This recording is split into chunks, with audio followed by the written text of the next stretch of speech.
Welcome back. This is the first video in the second module. Let's see where this module fits into the logic of the entire course. The first module is called Alternative Approaches to Managing Human Resources. The second module, this one, What Makes Employees Work? Money, of course. The next module revisits the question of what makes employees work and looks at non-monetary rather than monetary motivations. And the last module is called The People Manager as Part of a Complex System.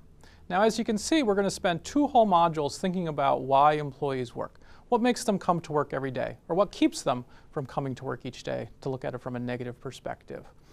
So, why is it so important? Why are we going to spend 2 whole modules thinking about why employees work? Well, this video is meant to motivate these 2 modules by thinking about why it is so important to think about why people work. So there's a few reasons why it's important to understand what makes employees come to work every day, what makes them engaged or not.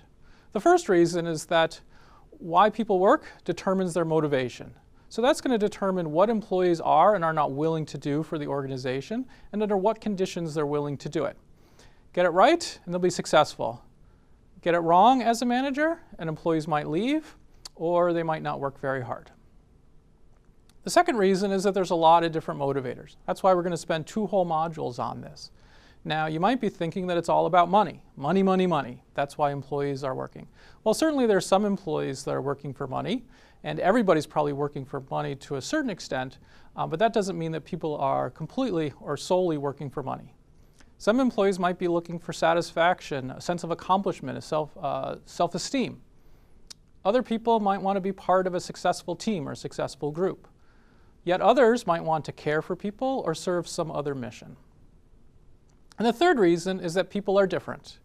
If everybody was working for the same reason, you could probably have your human resources department just tell you which motivator it is and just work off of that.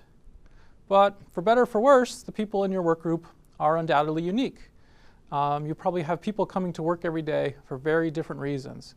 And so only you have the power to figure out what is driving each of your employees. You can't rely on HR to tell you, right? This needs to be your important responsibility as a manager. You need to understand why workers work and engage them on that basis.